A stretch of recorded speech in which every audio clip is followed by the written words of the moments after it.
It's been a long time since I've seen a manga series garner this much hype and anticipation before even the first chapter has released. And if you don't believe me, just look at this, okay?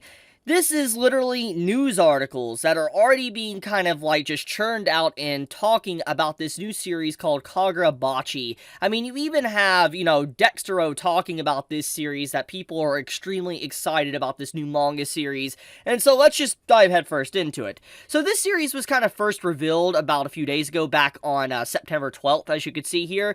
And we didn't really know much about it. All we knew is that it was a revenge story about a young swordsmith fighting against evil. That's it. And this was the image that, kind of accompanied it, and ever since this image released, people started comparing this character to, Tanjiro from Demon Slayer, to Zoro from One Piece, and also Ichigo from, Bleach. And from what I've been hearing from people online through Reddit, YouTube Shorts, and yes, even Twitter, people have said that, the series seems to be Bleach-inspired. Now, is it Bleach-inspired? Who knows? I haven't read the first chapter, which, as I already said, the first chapter isn't actually even out yet. Now, there is leaks, apparently. Like, I've seen images. I haven't read it because it wasn't translated, but apparently the full chapter has leaked already. Like, and it's not even officially out in Japan yet. That's wild to me.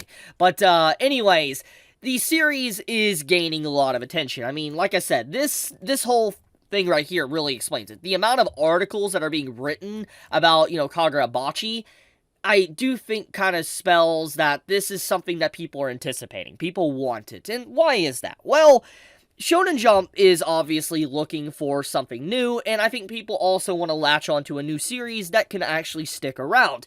Don't believe me? Watch this. So basically, Shonen Jump, as a magazine, has a lot of popular series that we all know and love. I mean, just to name a few here, we got stuff like Jujutsu Kaisen, Sakamoto Days, Undead Unluck, Blue Box, One Piece, My Hero Academia. Very iconic flagship series that really stand out and a lot of people love and read on a weekly basis. And the thing is that there's something that a lot of these series kind of share in common, and that is the fact that they're all on their final arc. All of them. Like, Jujutsu Kaisen, about to end.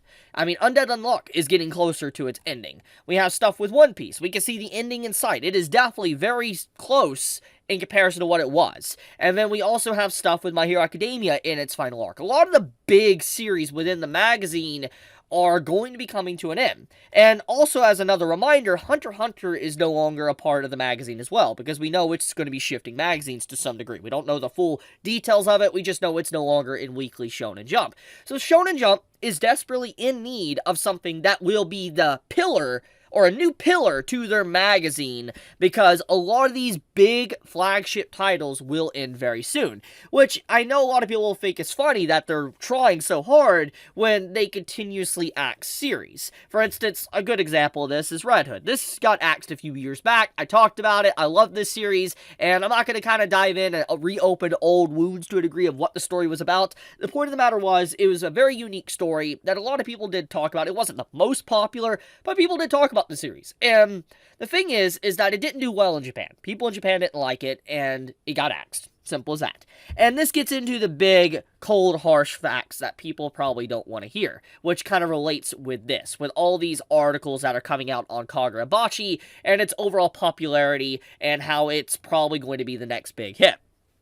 So, the thing is that one thing about Japan in Weekly Shonen Jump, the magazine, and Shueisha, they don't care about the opinions of the West. They don't care how popular something is in other countries that is outside of Japan.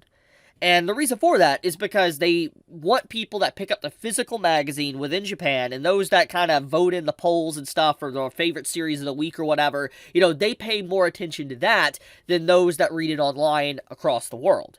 And because of that, that basically means that, they only weigh in on the Japanese fans, or people that just live in Japan to begin with. So, if the series isn't popular in Japan, the series is not going to survive. Simple as that. So, one thing I want to point out is no matter how popular and how much hype is being generated around Kagurabachi, it doesn't mean that this series is probably going to be okay in Japan. If it doesn't resonate with the Japanese audience, then it's going to be a failure. That's as simple as that, no matter how much hype that is generated around this. And there is obviously a lot of hype. I mean, hell, this post, it's not the most, but it has 8,000 likes on a series that isn't even out yet. Like, this series isn't even officially out. The first chapter is not out. And it's already gaining this much attention to where it almost has 1 million views. I mean, this post from here, when it kind of leaked it, saying that this was coming, this also has over 1 million views. There's clearly some anticipation. The series does have some hype. But how much of this is the West fans and not Japanese fans? A lot of things to consider. Now, let's take a look at the offer. Okay, so this is the offer right here, Takaru, and I looked them up, and this is all I could kind of find out about them. They have worked on Chain and Roku no Meiyaku, and then obviously Kagurabachi, which is going to be coming out very soon. And as you take a quick peek here, they've only done a one-shot and another one-shot back in 2021 and 2022, and this series that's coming out very soon in Weekly Shonen Jump is their first published serialized manga, which basically means they've never had a manga ever in a magazine, and that this is going to be the first time that they're going to be doing a weekly schedule. And if anyone is very well aware of just how Shonen Jump is, or a weekly format is, it really destroys someone's health. I mean, a good example, Ruri Dragon. We're still waiting on Ruri Dragon to return. Sad. We're still waiting. It's been like over 1.5 years at this point. And it's just, health is obviously deteriorated for a lot of offers that work in Weekly Shonen Jump. And for this to be a new offer, new blood, so to speak, going to be making a manga, I am curious on how they're going to be able to handle those deadlines and that workflow, because it's definitely not something that I think anyone can really prepare for until they're actually knee-deep in the mess. So I am curious, because even if this series does kick off the ground, and it is relatively popular, like this makes waves and it does very well, it doesn't change the fact that it also comes up to the offer if the offer is able to maintain a schedule and deal with the weekly format. There is a lot of things at play, but also the overwhelming pressure to try to stand out amongst these titans that's within the magazine. I mean, Jujutsu Kaisen, Undead Unluck, Sakamoto Days, One Piece, My Hero Academia, there's titans within the magazine. And even if you don't like all these series, they are huge.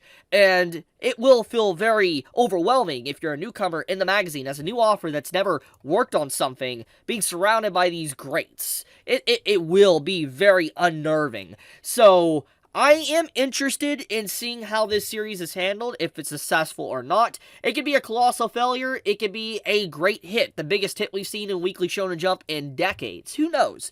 There is, like I said, a lot of hype. I mean, these articles, they speak for itself. A lot of people are talking about it, and I think that is good. I do think that's good. But once again, it comes down to the Japanese fans, and if this series will legitimately be popular there or not. If it's not, the series is dead on arrival. Simple as that.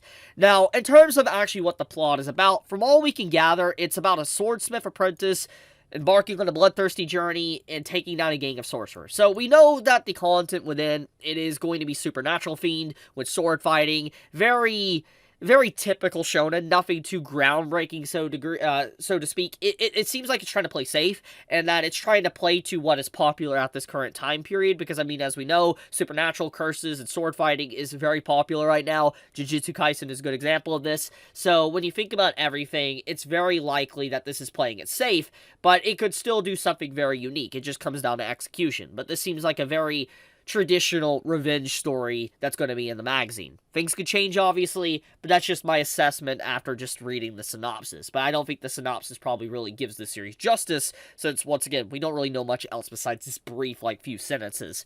So I'll leave it at that. I wanted to talk about it. Like I said, I've been seeing a lot of people talk about this series. A lot of people are kind of hyping it up, and I'm definitely going to talk about the first chapter, which I think is probably going to curse the series. But, once again, the opinions of the West don't really matter. That's how it is. That's the truth. That legitimately is the truth when it comes to Weekly Shonen Jump. So, we'll see how it goes. I'll leave it at that. I wanted to put this series on people's radar if you were unaware of it. And, yeah, I'll see you all later. Be safe. Stay healthy. Chibi out.